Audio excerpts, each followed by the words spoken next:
Good morning. It is Friday at noon. Well, actually, it's not noon. It's not morning. It's noon. So it's more like lunchtime. My name is Roy Kirchner. I am a serial entrepreneur. Main company that I own is Ultimate 3D Printing Store out of Tampa, Florida.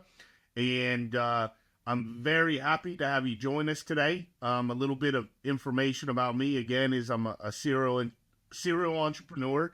Have been an entrepreneur for decades and literally have grown companies here in Tampa Bay. I was on the Fast 50, so one of the fastest growing companies.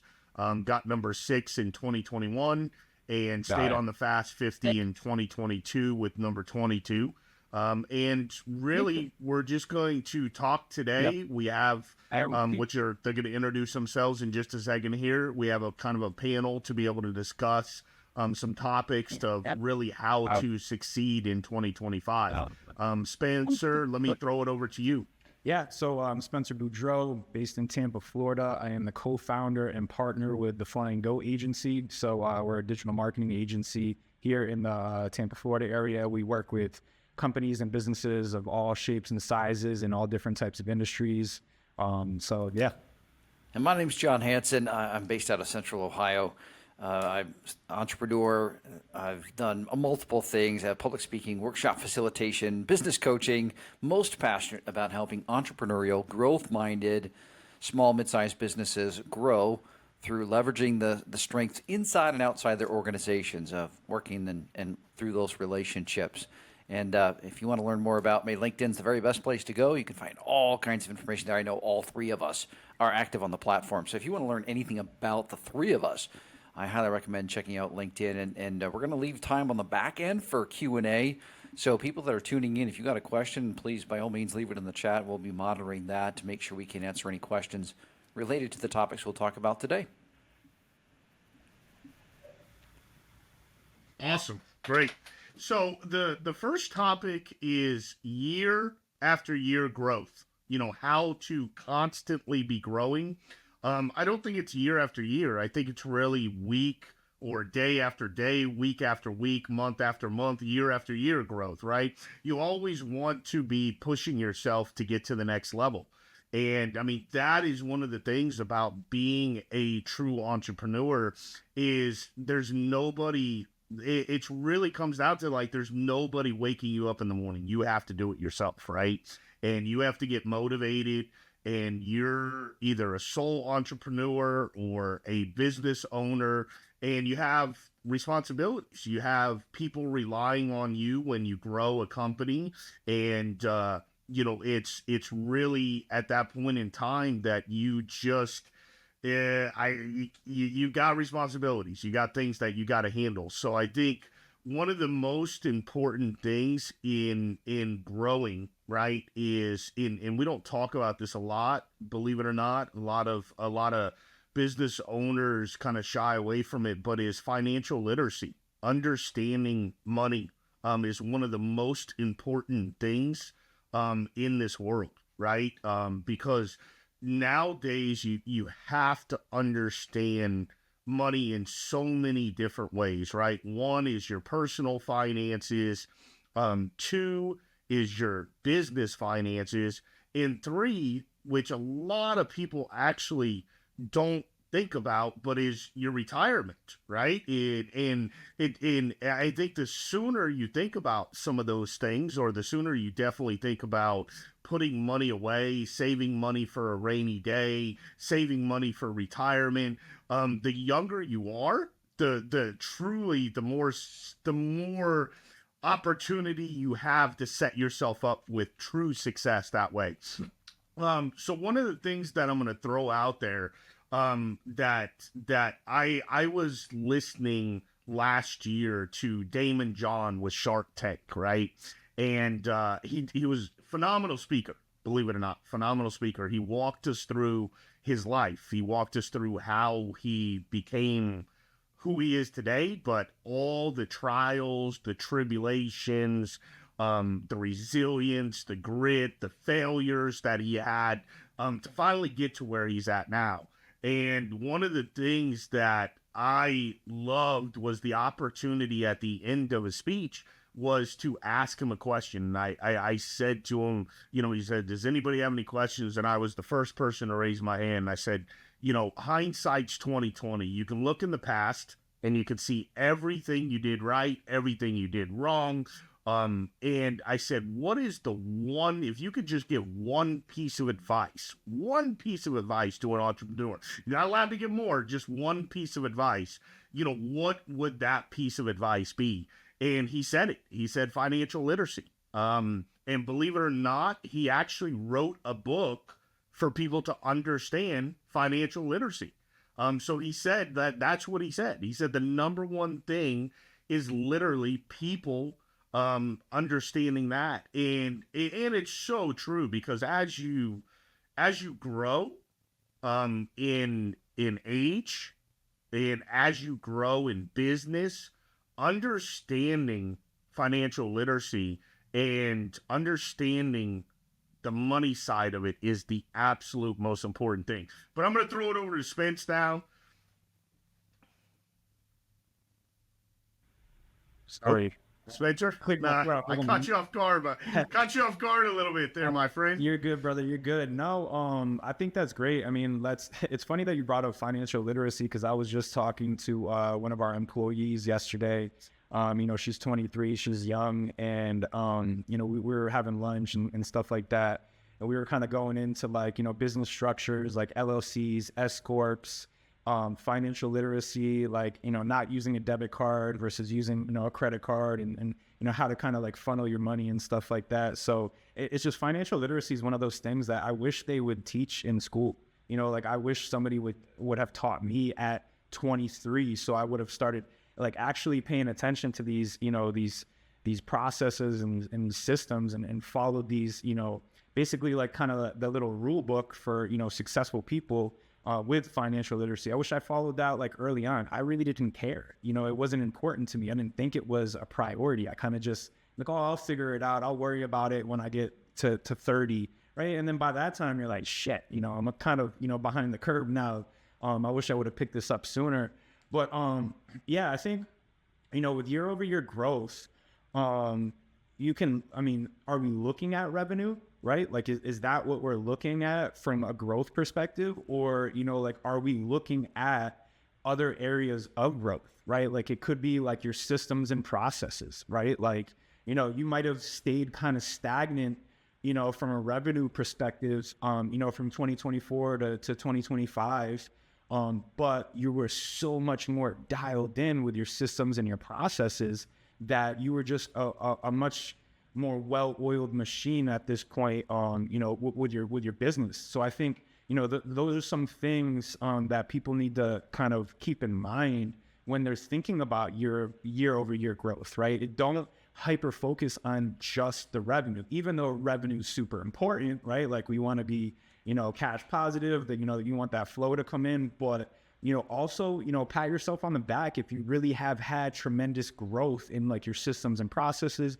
You're so much smarter, right? I forgot who it was, or in some book, and he was you put 10,000 hours into something, and that kind of, gets you to be an expert, right? Even within your own business, if you're taking so many at bats and you're constantly grinding and learning, eventually you're going to be super confident and knowledgeable about how to grow your business, right? So I think, some of those things you got to take into account when, you think of year over year growth. Yeah, a couple things you mentioned there. It could be Malcolm Gladwell, Tipping Point or The Outliers, one of those two books, I think, where he touched on the 10,000 hour principle.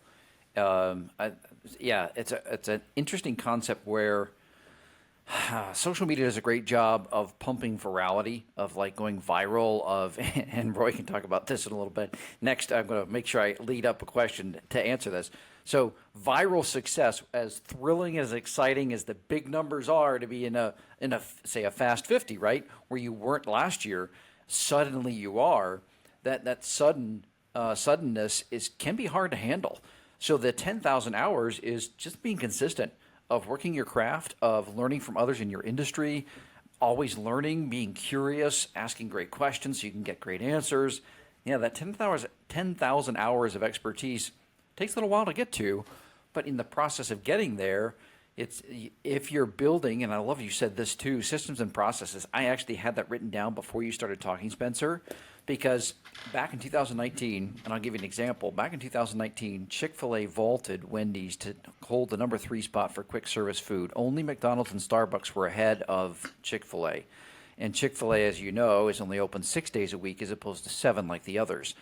And why was it? Well, you can point to something we're going to talk about a little bit later in this session about how they treat their employees and how they treat their customers. Yep, those are 2 aspects.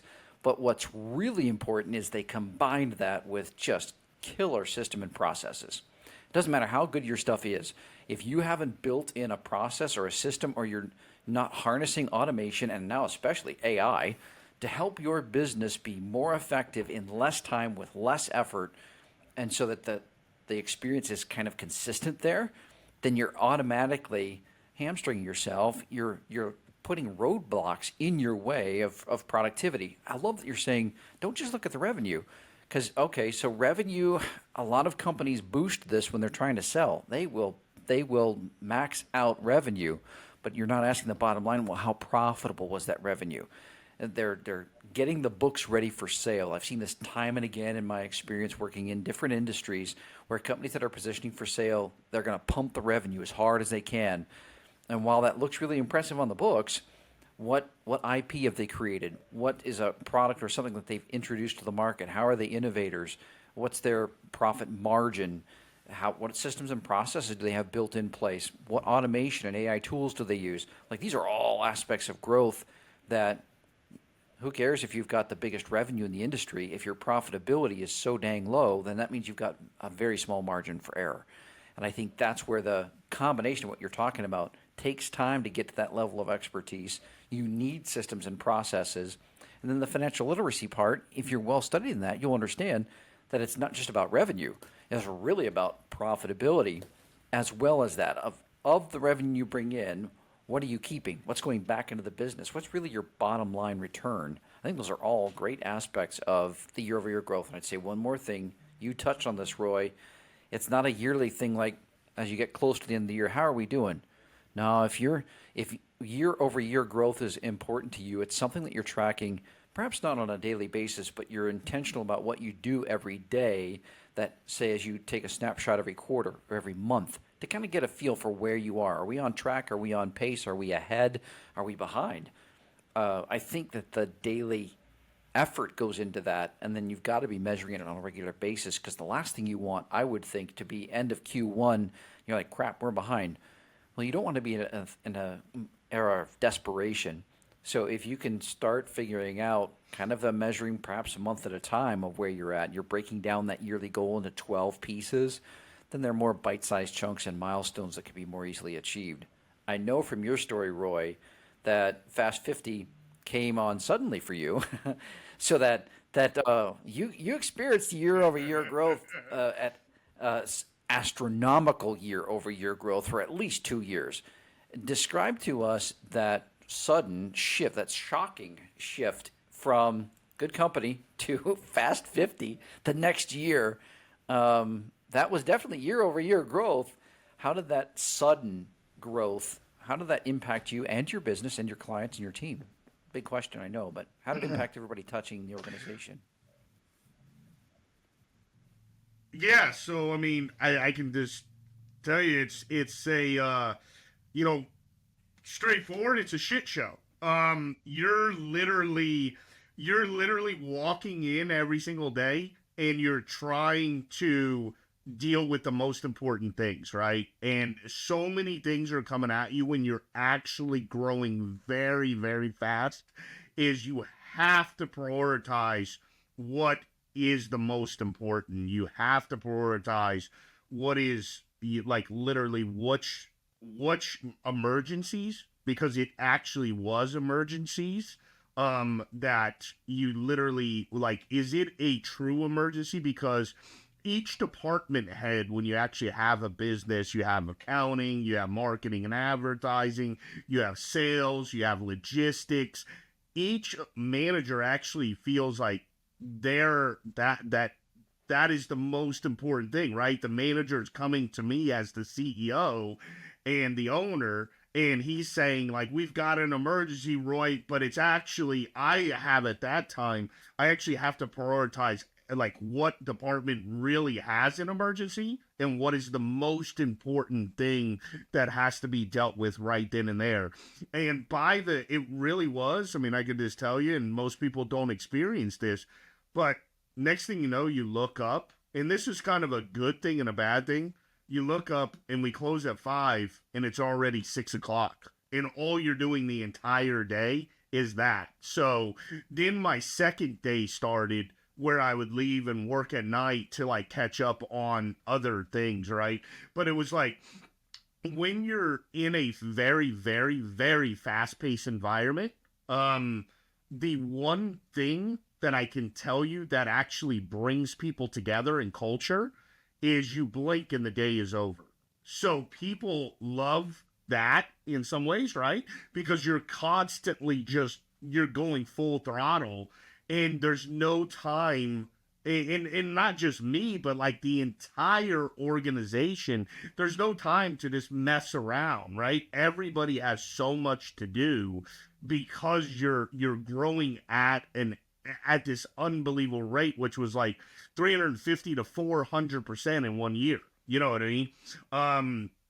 So, but you have to look at your priorities, and you as the owner and the CEO, one of the things that you're doing is you're putting down what is the most important things that you want to try to accomplish. And when you're growing that fast, like most of the time you could accomplish what you wrote down in a day, but now it takes me a week, actually sometimes a month, because there's so many things going on in the business that you have to deal with when you first, like when you walk in, and there's one thing and then another thing and then another thing and another thing. It just constantly comes. But one of the things I will tell you is you also have to analyze, right? Year over year growth, analyzing where the business is coming from, right?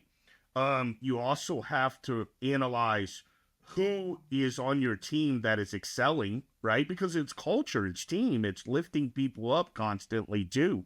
And it's making sure that, I think one of the biggest and most important things that people overlook always is just I know as running businesses, it's literally walking up to somebody that's part of your team, right? Because I'm a leader of a team, but just acknowledging that they're doing a good job. Like just telling them that they're doing a good job. And when you're so busy, you forget to do that. But that means so much to somebody. It even means stuff to me, right? Like it's great to be recognized. So the more that you can do that, and I think it's recognition in every aspect of your life, right? And I'm going to go a little bit deep here, but I think it's every aspect is I try to give recognition to every single person that that is part of my circle, right? Because when you do that, when we're talking about success in 2025, right? When you do that and you recognize that people, and you have that kindness, right, to recognize and actually compliment people for what they're doing, they will go to the next level for you, right? And that's in business and in life, right? So I mean, again, it comes down to any time. Like it's just like going the extra mile and saying to people you're doing a good job. Even when you go out to eat, right, for lunch, like just really telling somebody, like, you did a great job serving us lunch, right? But not just the thank you, because they get that, right? But it's actually saying like, wow, you did a really good job. Like you're on top of your game, and going the distance and looking somebody in the eye, right? And I'm just using an example of a server, but you don't know how much that means to somebody, right? Like it really does. Like I think it's slowing down enough to recognize the people that are in your circle and making sure, right, that you're that you're recognizing that people are doing a good job, because it really means a lot, right? It means a lot to all of us. Like if it doesn't, you're lying, right? Because it does. Like it's so powerful. I'm gonna pull it over to Spencer.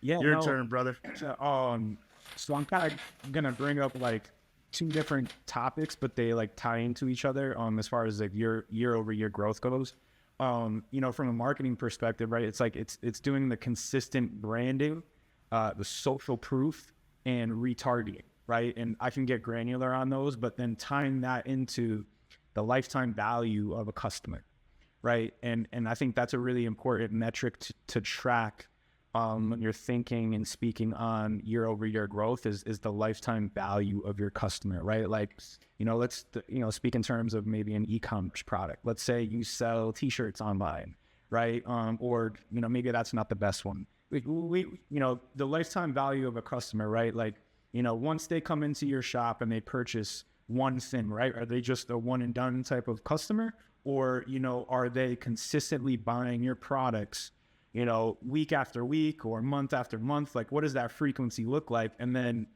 at the end of a year, right? Like how much money or how much revenue has that one customer brought in, right? And then you can look at like the lifetime value of that customer.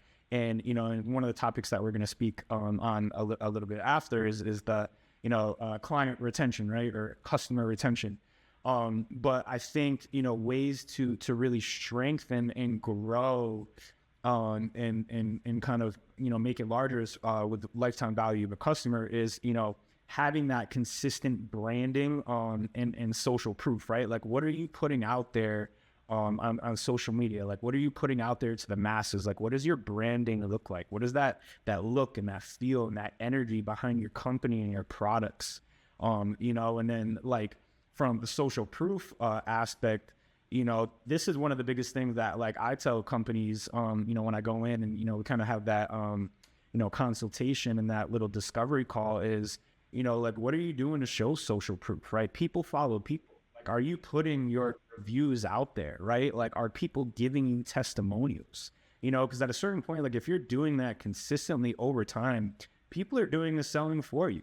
Like, you don't even really have to make like a hard pitch or anything like that because, well, like, look, like I've worked with so-and-so, I've worked with so-and-so, and, they love me and they're speaking on it, or they love my products and they're getting great results. And, it's great, right? So, people are going to follow people. That's going to establish that trust and that loyalty with anybody new coming in, and then also reinforce that with the people that are already there, right? Like if the people that are continuously buying your products also see the social proof and how other people love it as well, it just makes them feel more reassured that they're with the right company and with the right brand, or, using the right product.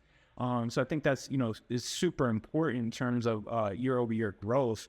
And then, one of my favorite topics, because it's very, it can get confusing and, you can kind of like, come up with, different equations with how it's done, but retargeting. Right? How are you retargeting? From a marketing perspective, like, if we're putting together an ad campaign, maybe one campaign is a brand awareness campaign, maybe one is a lead generation campaign, and then maybe one is a retargeting, right? Maybe I take all of the leads that come in through the lead form in this campaign and I bring them over as an audience over here in the retargeting campaign, and I'm pumping that out, right? So I think, retargeting in terms of like new leads, but then also retargeting your current customer base to grow that lifetime value of the customer, right? So, are you doing the email marketing? Are you doing the text message marketing? Are you constantly communicating with your already existing customer base so that way they hear from you, you're front of mind, you're further establishing that trust in that. Are you giving them value? Are you educating them? Like, what are like all the things that you're doing to help this person, their pain point, and really what they're coming to you for? And I think like, when you really focus on all those things, it helps, the longevity of the, lifetime value of a customer. And then, ultimately it helps that year over year growth. Yeah. Those are all good points. And it's interesting as this conversation unfolds. And we knew that the three topics we were going to be talking about were year over year growth, client retention, and team member retention. But it's interesting how those interconnect just as you start thinking about major contributing factors to year over year growth. It's impossible unless you're so hyper revenue focused and growth focused to very specific parts of your business. But certainly an aspect of that would be more customers. And I think that some businesses put too much weight on acquiring new rather than retaining what they have already. And, repeat and referred. Those are the shortest sales cycles. We know that. So if someone has already had a great experience with you once, the likelihood of them having another great experience with you is just that much better. Interesting how those interconnect. And I know we'll get into, so we're almost done with the first half of things. So let's do that. Let's touch on client retention then. Year-over-year growth and how it connects with client retention. This is something that in the customer experience space that I've had over 7, 8 years of experience in studying, researching, writing, speaking on it, coaching on it. I've noticed that customer experience is one of those things that the very best leading organizations, they focus on it intentionally. Customer experience, if it's not a priority and it's an afterthought, then it means that it's not getting any attention at all. And yet, some of the highest margin, shortest sales cycle business comes from your client base, particularly if you're B2B. But even if you're B2C and you've got a raving fan base, the thought might be like, I don't want to bother these people, or I don't want to keep bombarding them with messages, or I don't want to, how much water can you squeeze from a rock? Like, we've already gotten business from them. We're putting limitations on clients that love to work with us. So staying top of mind to someone that loves your product is not burdensome to them. It's not something that bothers them. They're happy when they see your company, whether they're ready to buy again or not. They're happy because it reminds them of a positive experience. How many emails do you all get that are from companies you've never done business with and probably won't do business with that are annoying because they're not a good fit for what you're looking to achieve? The brand doesn't really sync with you. Perhaps you didn't have a good experience with a company, and yet you still get emails. It's different if you're staying top of mind and they really know, like, and trust you. It's a whole different experience. Staying top of mind is not annoying to them. It triggers within them positive memories, positive experiences. So staying top of mind for the clients who know, like, and trust you is fantastic. The other thing is the engagement, the proactive engagement with them is not just, hey, we want more business from you. It's saying, thank you so much for your great experience. You're making it easy for them to leave a review if they haven't. You're making it easy for them to share a testimonial if they haven't. And if they have done those things, then you can also make it easy for them to say, is there somebody, a business owner or somebody, whether it's B2B or B2C, that you think might be able to experience the same kind of thing that you had with us? Is there somebody that would appreciate that or is looking for that? Because even if out of the hundreds, thousands of customers that you've got, if you only get 10% of those, how many of those are warm, well-qualified leads that, now I'm not saying that, and you know this in marketing, Spencer, that you don't do cold outreach, but we know that warm outreach is far more effective than cold. So that part of retention, of being proactive and engagement. Now, Roy, when you're, I was going to say hair's on fire, and I don't mean that to be offensive. What I'm saying is when business was crazy, right? When it was just humming, customer engagement, you were probably just trying to make sure orders got filled to the same quality that your expectations were, so that every order that went out the door was to the level it should have been. When things do come to a place where you're now managing and you've got the time to put in that proactivity, I think the two key areas that I would look at to ensure year-over-year growth would be client retention and team member retention. We'll go on to the second one. But here's what I want to tee up for you, Roy. So for customer experience, for the client retention, your business is just going gangbusters. You probably have more new clients than you could feel like you can handle on certain days. So what did you do in those crazy times when you could prioritize and had a little bit of time and resources? What did you do for your existing clients so that you didn't lose touch of them in the midst of those crazy times? Yeah, I mean, this is John. You're hitting it right on the back. To grow and continue to grow year after year, right?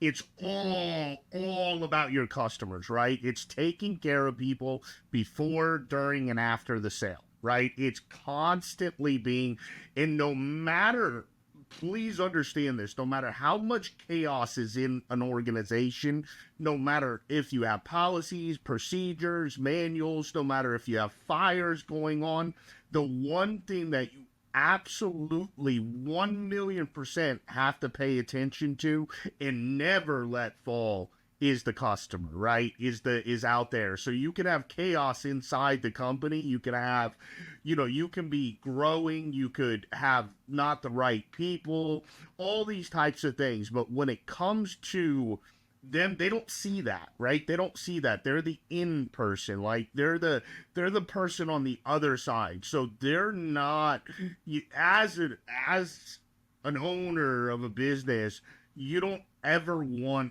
the customer or the client to see that, right? And that is your number one priority as a business owner, right? That's your number one. So no matter how busy we were, right, we never ever failed the customer, right? We always said if there was a mistake, we admitted the mistake and tried to fix and the situation. If there wasn't a mistake, listen, the number one thing that evaluates a business, right? Because someday if you have a business, you want to sell it, right? Or you want to pass it down to, let's say, your kids or something. But to keep a business going, it's all about your book of business. It's about who you have as your customer, right?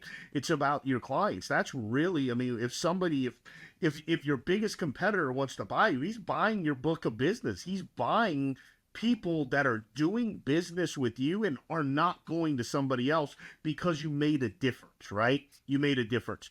And the thing that you have to remember nowadays, the number one thing that I would say that businesses have to remember, and I listen to this a lot, right? Is we are not Amazon, right? We're not Amazon. So how do we differentiate ourselves from the Amazons of the world, right? The big guys of the world. And that's like actually answering the phone, because Amazon doesn't take phone calls and answer calls on products, right? So that's the number one thing, right?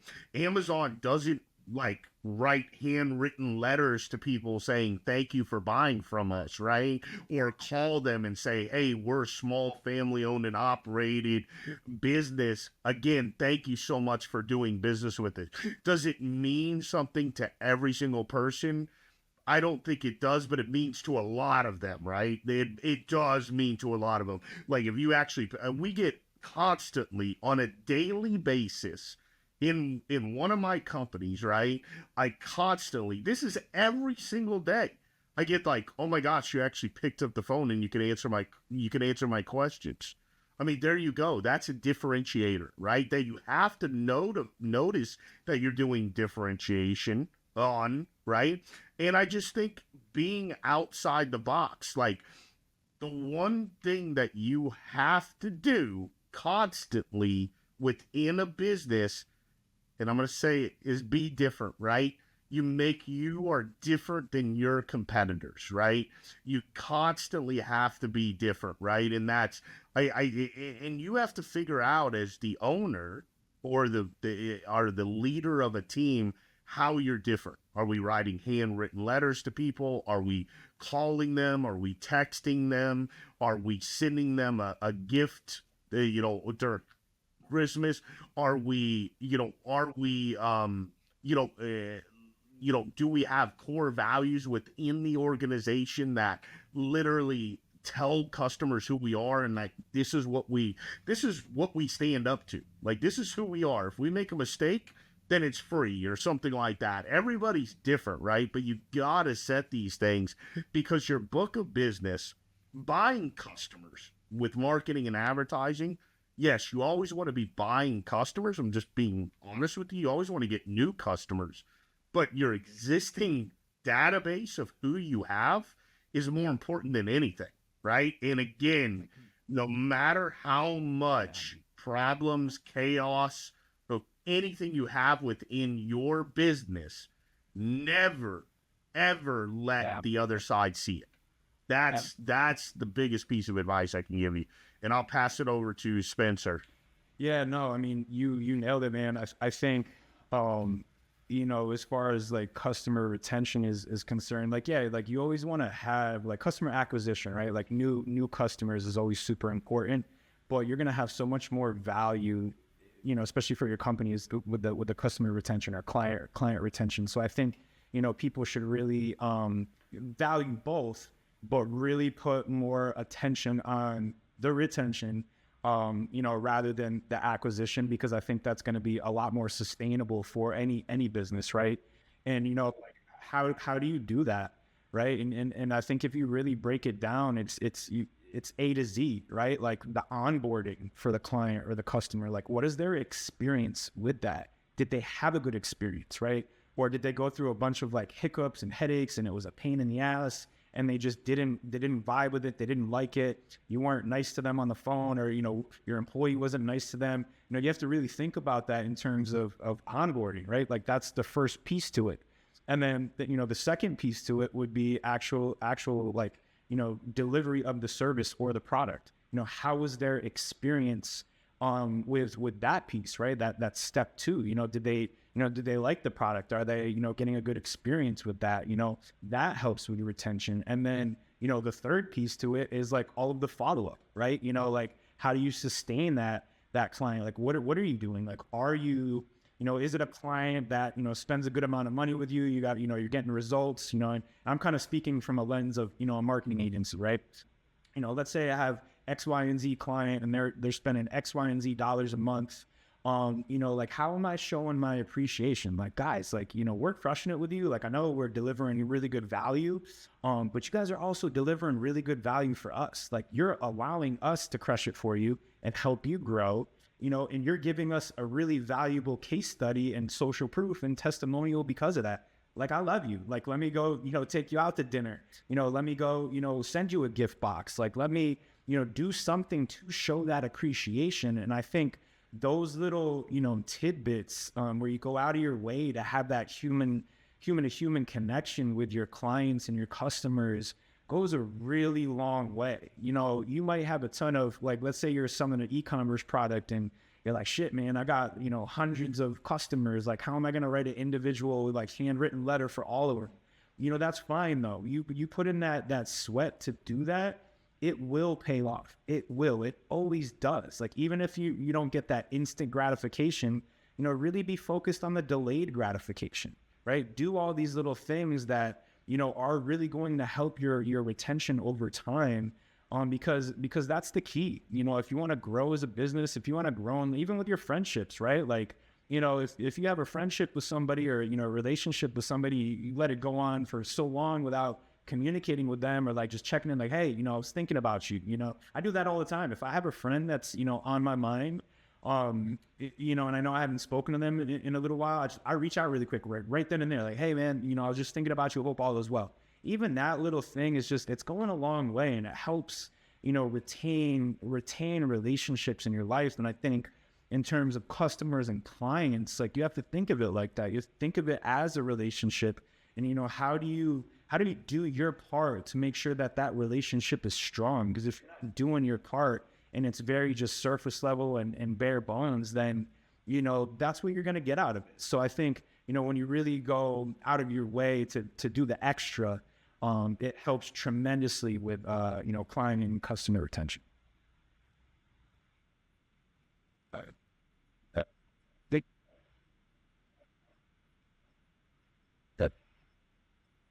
That when that the sun.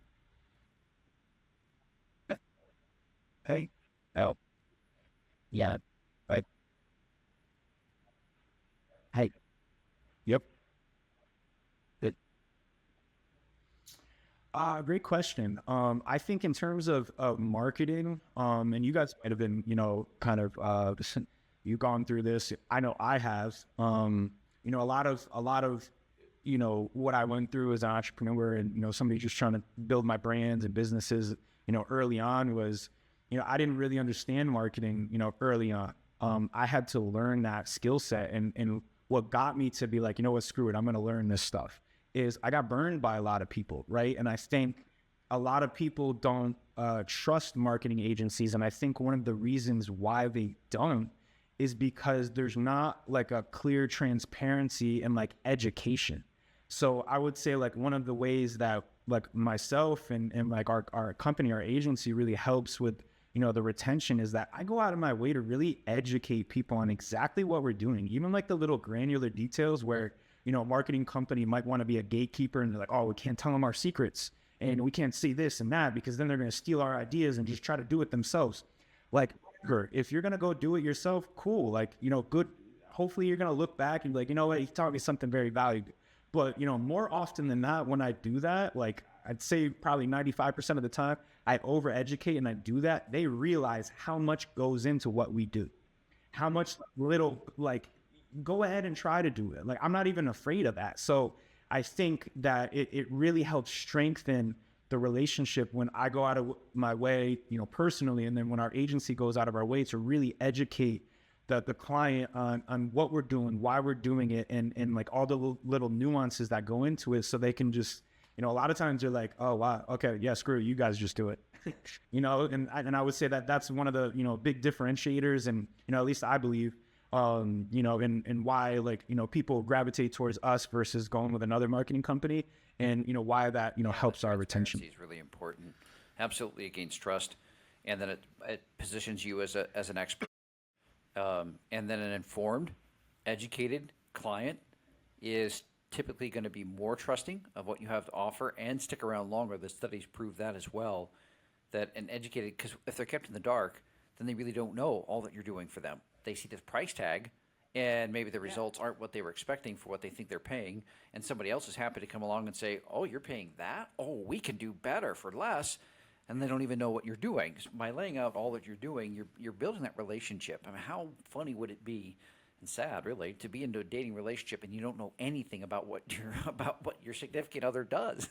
Oh, we have dinner, once in a while, and then that's it. I don't know what he does for a living, or I don't know what she does for a living, and what kind of a relationship would that be? One last thing I want to touch on for client retention, then I want to kick it to Roy, see if there's any questions, answer those, and if not, then we can go to start talking a little bit about team member retention, which I know we're not going to get to all of it. It's such a big topic, is your ideal client profile. If you don't know what your ideal client persona looks like, then you could end up trying to attract everybody and not helping anybody.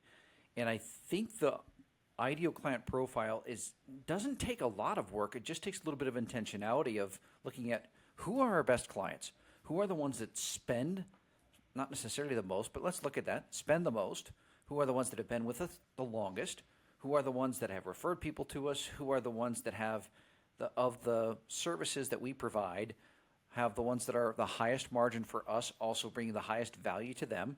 If you haven't done a dive into and dissecting who your clients are, then you could end up thinking, man, we got so many clients. But how many of those, like you said earlier, Spencer, how many are one and done?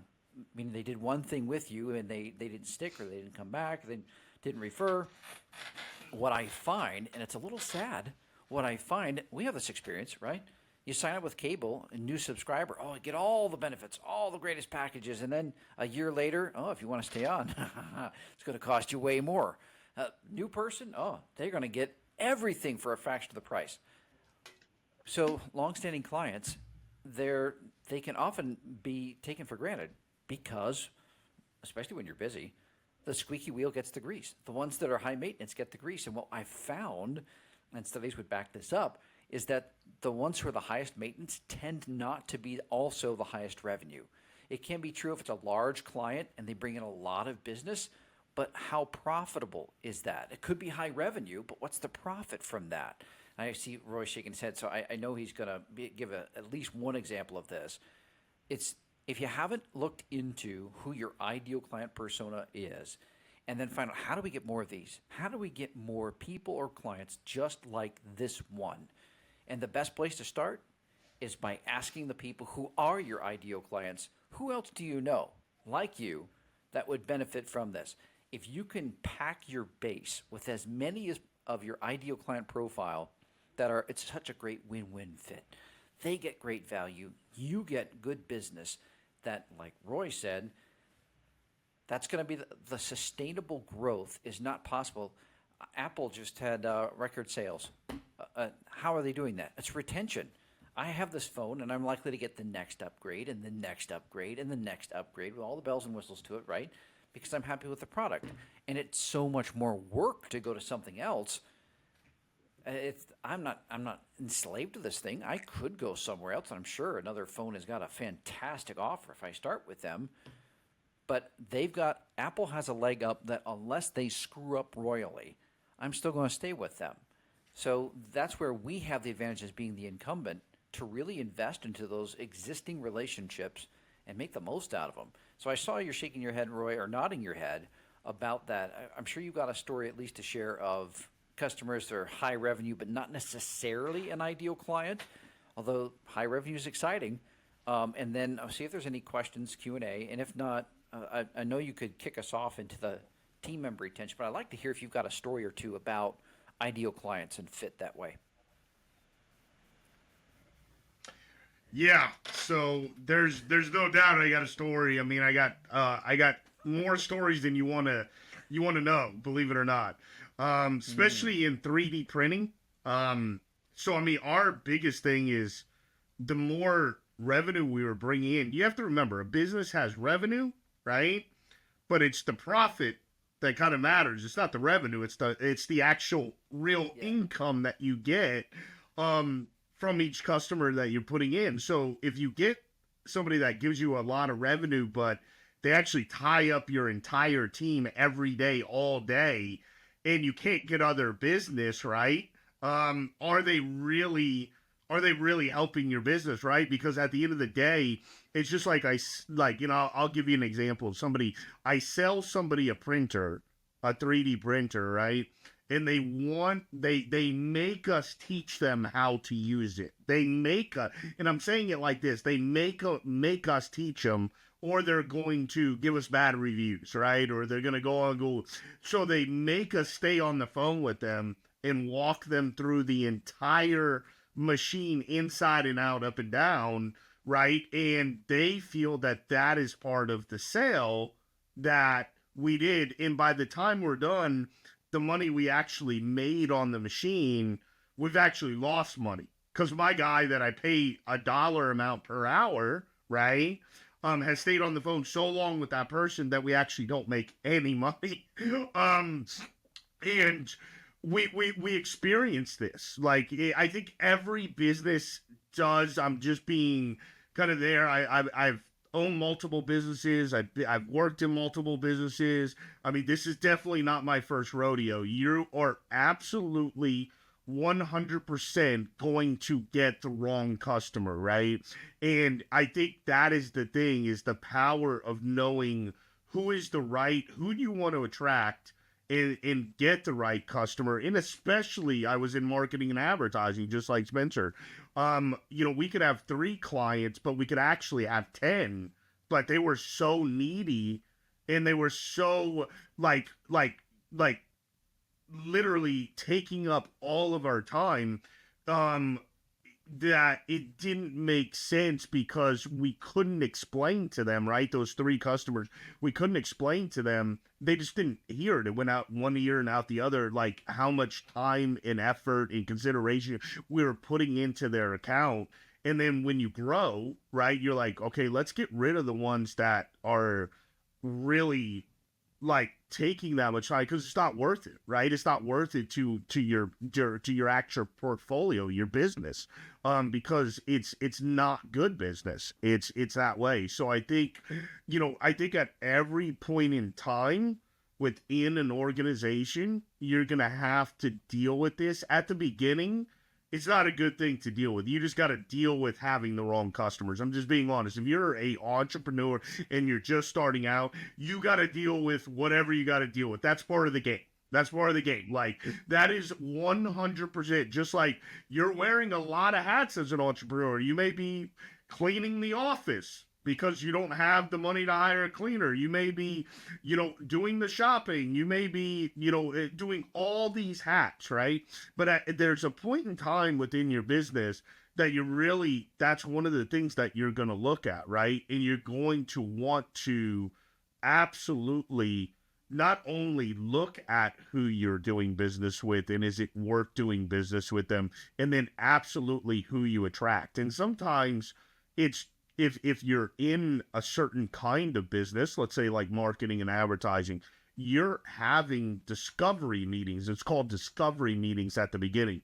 And within that discovery meeting, you as a marketing and advertising agency, one of your jobs, right, is to discover if you're going to be a good fit with them. Like, is this a good fit, or is this really not a good fit and we need to run away, right? Because this is a guy that automatically is expecting results that are unachievable with his dollar amount he wants to spend per month, with the time, effort, and consideration we put in. So there's all these different types of tricks and different things like that in different things. But like I said, it's such an interesting concept because you really have to know when the time is right within your organization to really like go after a certain persona. But I just wanted to make sure at the beginning, you're a startup,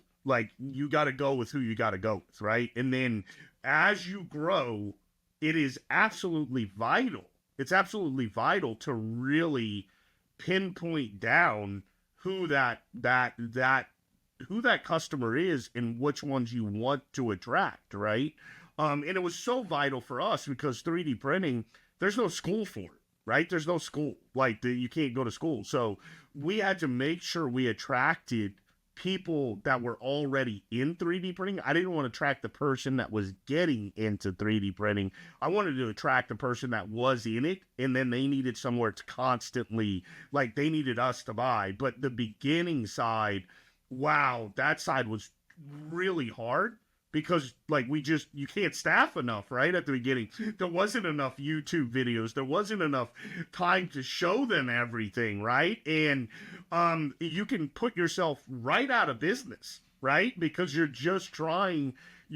So I say in my business, there's a lot of businesses out there, but in mine, it was very, very challenging at the beginning because back in 2015, a guy bought a 3D printer.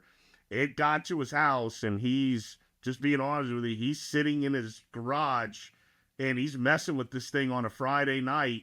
And we closed at 5, and he calls at 10 o'clock, and he can't figure out how to use it. And if you don't help him, he's got Saturday and Sunday just to get really more mad, right? Just to hit you land, sea, and air on Monday morning. Call, hit you up on Facebook, call, text, email you and say, I got problems. I've been working on this all weekend, and he's frustrated. So those days were definitely very tricky, I will tell you. So, but I'll throw it over to before Spencer. Spencer answers this question, because I know we've only got about 6 minutes left. Are there any questions that we should be answering in a little bit of time we got left? Because if there are any, I want to make sure we answer those. And if not, I'll make sure we'll save team member retention and take a deep dive into that. We'll save that for one of our topics next week, because there's going to be plenty to talk about there. Any questions, Roy? I think the beautiful thing is I've been seeing the questions come in, and I've actually been putting them as part of my conversation. So right now we don't have any direct, but if anybody has any questions at all, just write them in. I'm seeing it, and we'll be sure to answer for sure. Since we're still on client retention, you got 2-3 minutes before Roy closes us out in what we talked about. Anything else popped into your mind about client retention? Oh, no, I mean, as he's talking, I'm kind of laughing inside because I do the same thing. He's going through it, or he went through it with 3D printing. I mean, but he knows, he's been in the marketing space too. We go through it too all the time. You have to go through it. You can't try to skate around it. You have to get the at-bats. You have to learn who your people are. You got to go through those experiences and come out the other side alive. and just smarter. So that way, yeah, like when you do, like when I get on a discovery call now, or I have a meeting with a potential client, there's a lot of like questions that I ask to make sure that, this is a good fit for us, because I don't want to overpromise and underdeliver, and not able to have a successful like go with this person or this company. So I think vetting these people out, like you have to go through that growth process of like just take in business, learn, get the at bats, and then once you're like more primed, then you can get a little bit more calculated on that discovery call and vet these people out, ask the right questions to see, and like even though you want the money and the person's ready to pay you, like, hey, like pump the brakes, like don't let the dollar signs like confuse you or get you too excited. Like actually think about whether or not this could be a potential headache. You're going to expend more resources. Like we've gone through this, like when we work with startup companies, right? Like if you have a startup company and a startup isn't necessarily like, they have so many different things they need to fix, like their branding, like their lead generation, their all these different things, right? So then like we come in and like we're only supposed to run ads and social media, but they don't have their branding, they don't have assets, they don't have this, they don't have that. So like then we can't even really do what we need to do effectively, because then we got to go tackle these things first. So I'm just doubling down on what Roy said, because it's super important. You gotta should remember that. Yeah. Yep. You start off, because that's part of the learning process, isn't it? About what is when you're first starting out, you don't know who is an ideal client. You don't have enough experience, or you don't really have comparison of this aspect of this client was good. Maybe not that part of it. You got to have revenue in order to keep the doors open, but then you also got to have the experiences of working with people to figure out who was a good fit and who wasn't, or someone could be a mix of both. So, Roy, it's coming back to you, because you got 2 minutes or a minute and a half left before our time's done for today. So what closing thought would you have before you sign us off on either year-over-year growth or client retention, or how those two interconnect? I think the biggest thing that I would say, and I think I'm going to say year over year, and just like you said, those things, and I'll break it down into two things as a business owner is, today is the end of the month, right? Like we're already during 1 month of the year, right? So now all we got is 11 months left, right? So the biggest thing is this is success in 2025. I think people need to look at where you're at right now, and are you on track or are you off track? Right? If you're off track, let's get you back on track. I mean, especially right now, tomorrow's a brand new month, right? So I think that's one of the things I want to leave people with, because, I mean, we're running out of time here. But I think that's the most important thing. Year after year growth, we are at the end of the first month, right? And you need to look as within yourself and within the business that you're doing, and you need to see where you're at and kind of take a little bit of time today and say, am I on track or am I off track? And if I'm off track, how do I get back on track?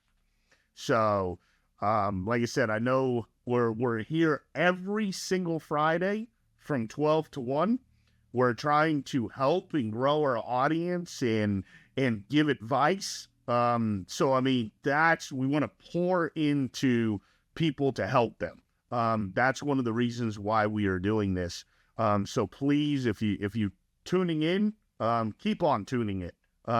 And know that we are all here, all three of us, to answer any and all questions we can.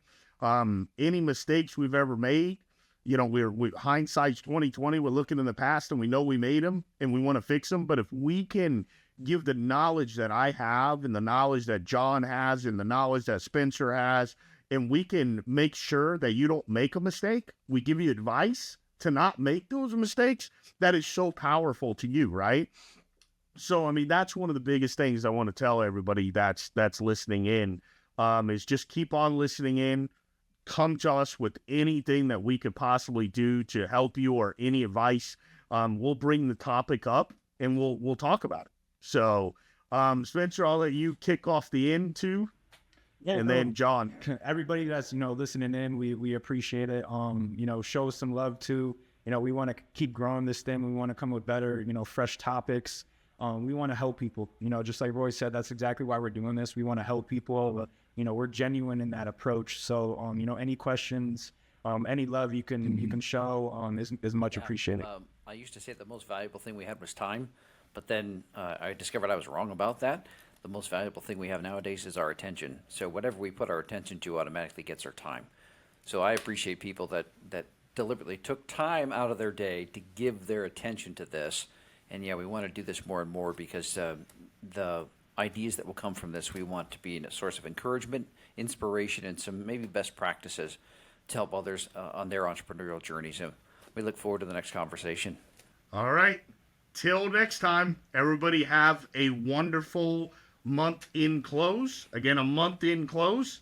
And we'll see you next month.